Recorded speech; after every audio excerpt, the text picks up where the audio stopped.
In the name of Allah, the most gracious, the most merciful, my dear students, अस्सलाम वालेकुम।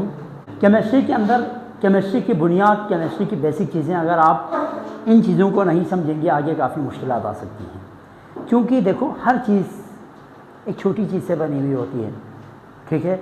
और बिल्कुल इसी तरह केमिस्ट्री में हम क्या पढ़ते हैं, डिफरेंट के बारे में स्टडी करते हैं, तो वो भी छोटी छोटी चीज़ों से मिलकर बने हो। अब उन छोटी चीज़ों के बारे में आपका कॉन्सेप्ट क्लियर हो, तब जाके आगे आप बहुत कुछ समझ सकते हैं। माय डियर स्टूडेंट, एटम से लेकर मिक्सचर तक आज आपको समझाऊंगा।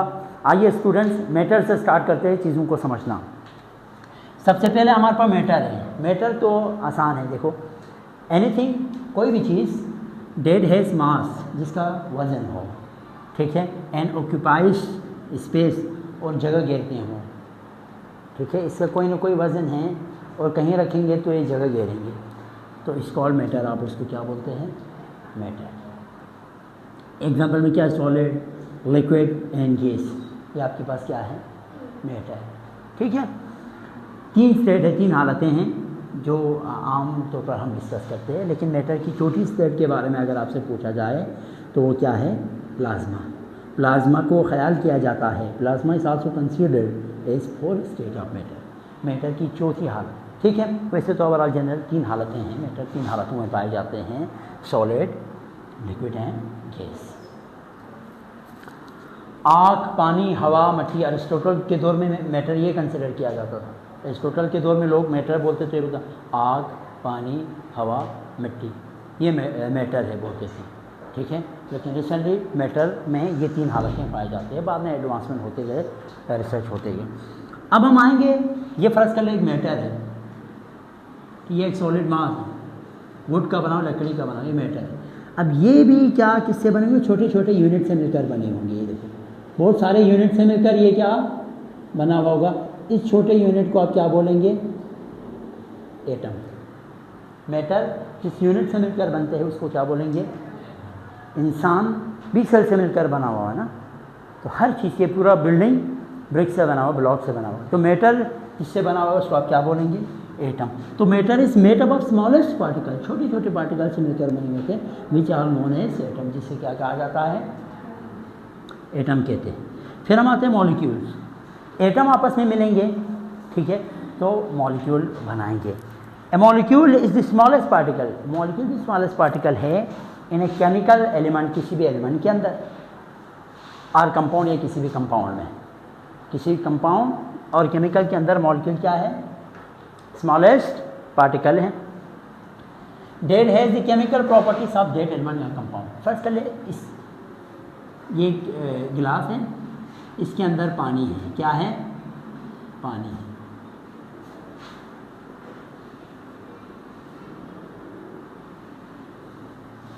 समझ में आया? अब इसको आप क्या बोल सकते हैं? ये हमारे पास ये पूरा पूरा कंपाउंड है ना, पानी है कंपाउंड, ठीक है। पानी की मॉलिक्यूल भी बोल सकते हैं, कंपाउंड भी आप कह सकते हैं। अब अगर आप इसकी बात करें ना, ये पूरे केमिकल एलिमेंट छोटे छोटे यूनिट से मिलकर बने हुए हैं कि नहीं? किससे बना हुआ है? वाटर मॉलिक्यूल से बना हुआ है। एक गिलास पानी के अंदर बहुत सारे पानी के मॉलिक्यूल होते हैं कि नहीं? एक गिलास पानी में सिर्फ एक वाटर H2O थोड़ा है, बहुत सारे H2O मॉलिक्यूल। प्रॉपर्टीज़ एक जैसे हैं ना, इन सब की प्रॉपर्टीज़ आपस में कंबाइन होकर पानी के प्रॉपर्टीज़ बनाते हैं। तो उन्होंने इसको इस तरह लिखा है, molecule is smallest particle. H2O एक मॉलिक्यूल है, ये एक मॉलिक्यूल है, ओनली कितना? 1। ये दूसरा मॉलिक्यूल है, ये तीसरा मॉलिक्यूल है, ये चौथा मॉलिक्यूल है, ये पांचवा, ये छठा, ठीक है। तो देखो, a molecule is smallest particle. Smallest particle है ना, इसमें इस पानी पूरे गिलास पानी के अंदर स्मॉलेस्ट कौन सा है? H2O molecule. Smallest particle in a chemical element, ये पूरा केमिकल एलिमेंट कहलाएगा। केमिकल एलिमेंट में स्मॉलेस्ट मॉलिक्यूल क्या है? H2O, ये एक मॉलिक्यूल है। Are compound that has the chemical properties of that element. अब इस पूरे पानी की जो प्रॉपर्टीज़ है वो किसकी प्रॉपर्टीज़ है? इस मॉलिक्यूल की प्रॉपर्टी है। H2O एक मॉलिक्यूल है। अब पानी की प्रॉपर्टी डिपेंड करता है इसी पे, इसी एक H2O पे। बहुत सारे H2O मिलके उसको उसकी प्रॉपर्टी देते हैं। दरअसल किसकी प्रॉपर्टी, किसकी खुसूसियत है? पानी का कलरलेस होना, पानी का बेजायका होना, कोई जायका नहीं है ना कोई कलर है, वो दरअसल एक मॉलिक्यूल की प्रॉपर्टी है। ये मॉलिक्यूल पूरे केमिकल कंपाउंड को प्रॉपर्टी दे रहे होते हैं। जो प्रॉपर्टीज एक मॉलिक्यूल की होंगी वही सब जितने भी मॉलिक्यूल मिलके वही प्रॉपर्टी ओवरऑल शो करेंगे। सब्सटेंस की बात करते हैं, कोई भी चीज़ प्योर फॉर्म में क्या कहलाएगा, या दूसरे अल्फाज में ये एक मेटल ले ले आप, गोल्ड ले ले या डायमंड ले ले, इसका एक टुकड़ा ले ले आप, ठीक है। अब ये जो आपके पास जो है ना क्या कहलाएगा, पीस ऑफ मेटल, इस पीस को क्या कहलाएगा, इस टुकड़े को क्या कहलाएगा, सब्सटेंस कहलाएगा, अगर ये प्योर फॉर्म में हो तो। कोई भी चीज़, कोई भी मेटल का प्योर फॉर्म क्या कहलाएगा, सब्सटेंस कहलाएगा। इसमें प्योरिटी शर्त है, जैसे कि सल्फर है, डायमंड। आप क्या करें, आप टेबल सॉल्ट को चीनी के अंदर मिक्स करें, शुगर के अंदर, तो वो आप सब्सटेंस नहीं कह सकते, उसमें सिर्फ टेबल सॉल्ट ही होना चाहिए, या अगर शुगर हो तो शुगर ही होना चाहिए। अलग अलग से चीज़ों को आप मिक्स करेंगे, उसके अंदर मिलावट लेके आएंगे तो फिर वो सब्सटेंस नहीं रहेगा। सब्सटेंस में प्योर फॉर्म में होना ज़रूरी है, कोई भी चीज़ प्योर फॉर्म में होना ज़रूरी है। समझ में आया? अच्छा, element, an element is a substance made up of same type of items. देखो अब यहाँ पे याद रखो, एक मॉलिक्यूल और एक एलिमेंट, इसमें अक्सर कंफ्यूज हो जाते हैं यार। एलिमेंट भी बहुत सारे जो है ना एटम से मिलकर बना होते हैं, मॉलिक्यूल भी। अभी मैं आपको एक एग्जांपल देता हूँ, H2 और H2O दोनों मॉलिक्यूल आप कह सकते हैं, दोनों को आप क्या कह सकते हैं, मॉलिक्यूल। जैसे कि मैंने आपको बोला ये एक मॉलिक्यूल है, H2 भी मॉलिक्यूल है, H2O भी मॉलिक्यूल है। लेकिन एलिमेंट अगर आप नाम देना, H2 को आप एलिमेंट कह सकते हैं, H2O को आप एलिमेंट नहीं कह सकते। याद रखो ये बात, एलिमेंट में सेम एटम का होना लाजमी है। पीरियोडिक टेबल के अंदर हम एलिमेंट की बात करते हैं। मुझे ये बताएं, एक क्लोरीन एलिमेंट हो सकता है, एक क्लोरीन, एक एटम एलिमेंट हो सकता है। एक एटम भी मॉलिक्यूल हो सकता है, ये भी मॉलिक्यूल है, ये भी मॉलिक्यूल है, लेकिन आप इसको H2O को एलिमेंट नहीं कह सकते। एलिमेंट में सेम एटम का होना जरूरी है। ये पूरा गोल्ड, अगर सिर्फ आपके पास गोल्ड को ना आप AU को से रिप्रेजेंट करते हैं, गोल्ड को, सिल्वर को AG से रिप्रेजेंट करते हैं। सिल्वर एलिमेंट हो सकते हैं, गोल्ड एलिमेंट हो सकते हैं, ठीक है। इसमें एलिमेंट में एक एटम भी हो सकता है, बहुत सारे सेम एटम भी आपस में एलिमेंट बना सकते हैं। याद रखो मेरी बात। ये H2O एक कंपाउंड आप बोल सकते हैं इसको। H2O क्या है, कंपाउंड। कंपाउंड कैसे बनता है, डिफरेंट एटम मिलके। देखो H2, H अलग एटम है, ऑक्सीजन अलग एटम है, तो दो डिफरेंट एटम आपस में मिलेंगे, कंपाउंड बनेगा। क्या आप इस H2 को कंपाउंड बोल सकते हैं? नहीं बोल सकते। H2 को कंपाउंड नहीं बोल सकते। कंपाउंड में दो डिफरेंट एटम का मिलना ज़रूरी है। आप H2 को मॉलिक्यूल बोल सकते हैं, आप H2 को एलिमेंट बोल सकते हैं, आप H2 को कंपाउंड नहीं बोल सकते। इसी तरह H2O को आप मॉलिक्यूल बोल सकते हैं, मॉलिक्यूल आप बोल सकते हैं H2O को, कंपाउंड भी बोल सकते हैं। समझ में आया? मॉलिक्यूल में दो या दो से ज़्यादा एटम, वो सेम भी हो डिफरेंट भी हो, उससे कोई फर्क नहीं पड़ता। मैं कल आपको क्लासिफिकेशन ऑफ मॉलिक्यूल पढ़ाऊंगा। अगर दो सेम एटम से मिलकर होमोजीनियस बोलेंगे, होमोजीनियस मॉलिक्यूल। डिफरेंट एटम को हेट्रोजीनियस बोलेंगे। वाटर मॉलिक्यूल भी है, कंपाउंड भी है, लेकिन हाइड्रोजन गैस मॉलिक्यूल है, कंपाउंड नहीं है। क्यों? क्योंकि ये डिफरेंट एटम से मिलकर नहीं बनेंगे। आई बात समझ में?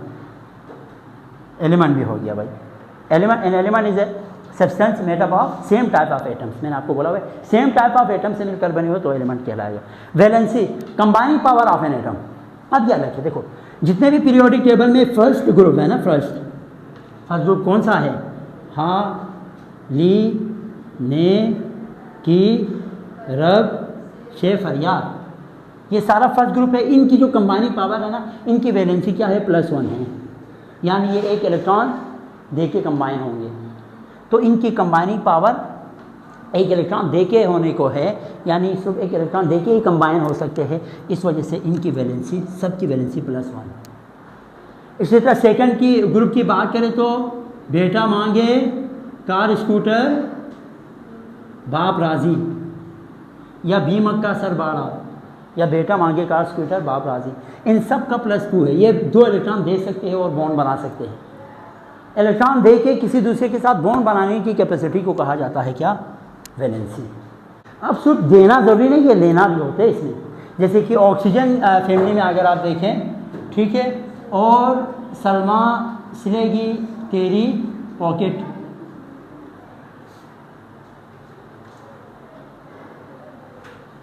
ठीक है। इसी तरह फिर कल बड़ी आई आत्मा, fluorine, chlorine, bromine, iodine, etcetera, ठीक है।